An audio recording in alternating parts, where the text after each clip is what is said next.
So, no one knows you're here, not even Uncle Nick or Aunt Maya? No, I wanted to make it a surprise. Good morning, everybody.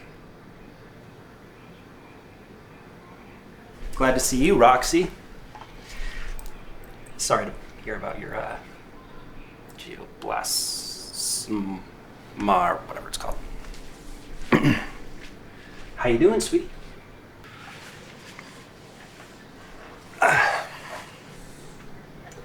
It's actually called glioblastoma.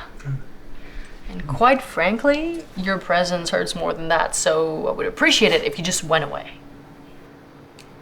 Well, lucky for you, I have a graveyard shift at work today, so I'll hop in the shower and be on my way. Yeah, okay. Jesus.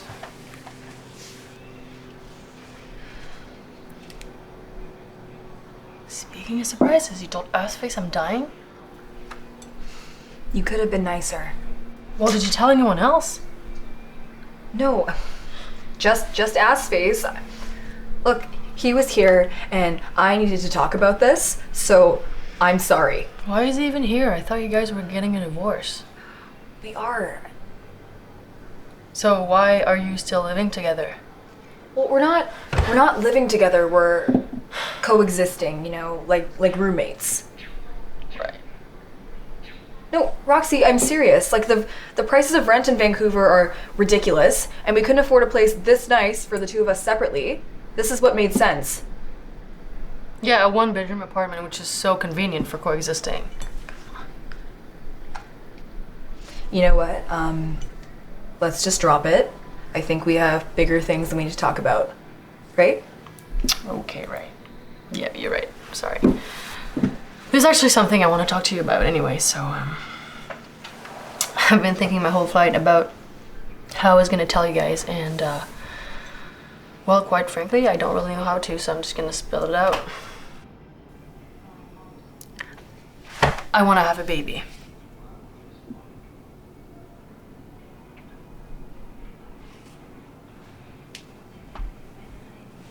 This is sick. This is sick. This is sick. And you're sick. Damn right, Millie, I'm dying.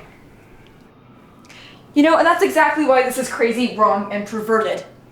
This is probably the tumor talking. I've read that people with brain tumors are impulsive and insane. I didn't expect you to understand. Roxy, what you're saying is that you want to have a test tube baby. You want to play with it for 5 minutes, and then you want it to grow up as an orphan. It's not gonna be an orphan, okay? My parents are gonna be the baby's parents. And they're gonna raise it, and they're gonna love it. And that way, the baby's gonna have normal parents, and they would have an actual piece of me. That's the plan. Roxy, that... Listen, Millie, okay? You have 3 siblings. I have none. And I've never had a problem with that up until now because, well, I had a whole bunch of cousins, and that was great. But the thing is, you don't know what it feels like to have your parents put their everything in you. All of their love, all of their attention, all of their resources. So, what you're saying is that you want to have a baby to clone yourself so that Uncle Nick and Aunt Maya will still have a child after you're gone. Kinda. That's just so twisted.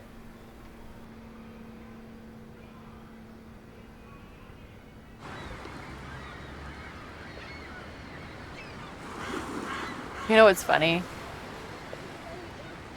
I love Vancouver, but I always knew that I wanted to live somewhere else. And I never really understood why people are so crazy about the mountains and the ocean and the forests. And I didn't really miss it in Paris. Not even a little bit. But when it came to dying, though, it was a no-brainer to come back. It's home.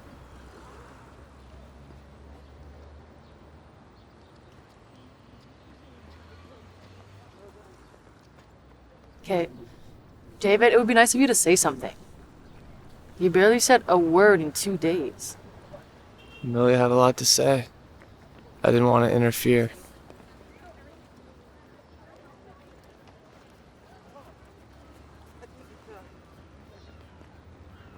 You don't approve of the in vitro thing, do you? I don't know, Roxy. It feels wrong. But I understand where it's coming from. You know, I kind of expected you to pull off something like this. You don't have to feel guilty about Paris. That was the right thing to do.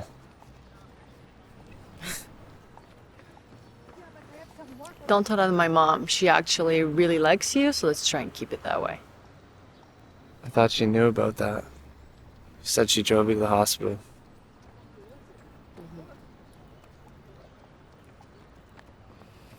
What I didn't tell you is that, well, she begged me to change my mind in the parking lot of the hospital. And before that, she told me that I could have the baby and her and Dad would take care of it. And that way, I could go back to Paris and get back on my feet. But I just couldn't bear the thought of giving birth to his child, so I got an abortion.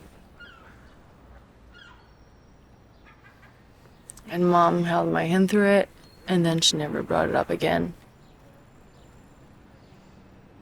But I know that she thinks I did a horrible thing.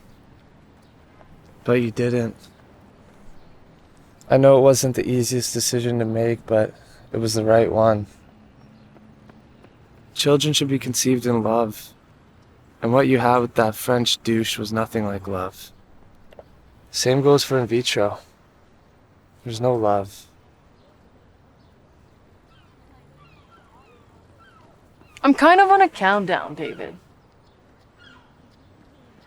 I don't have time to wait around for a soulmate on a rainbow-colored unicorn who'd impregnate me with a spoonful of sugar and his magic wand.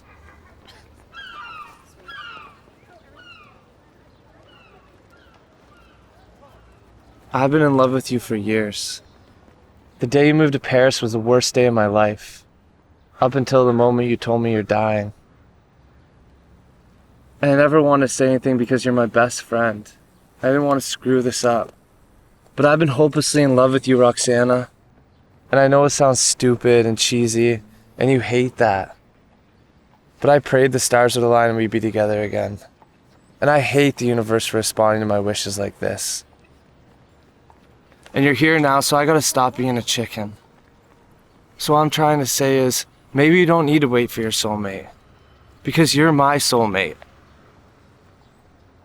And I don't want some random sperm donor to be the father of your child.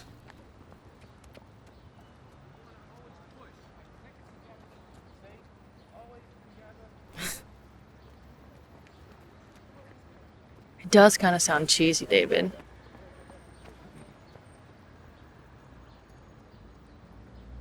But I don't hate it.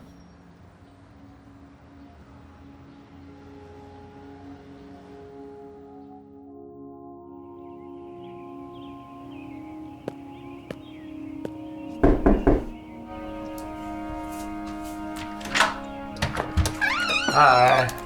Merry Christmas. Merry Christmas, honey. Come on in. Nick, David's here. Hey. Hello, son. Nice to see you. Too. How you doing? Oh, good.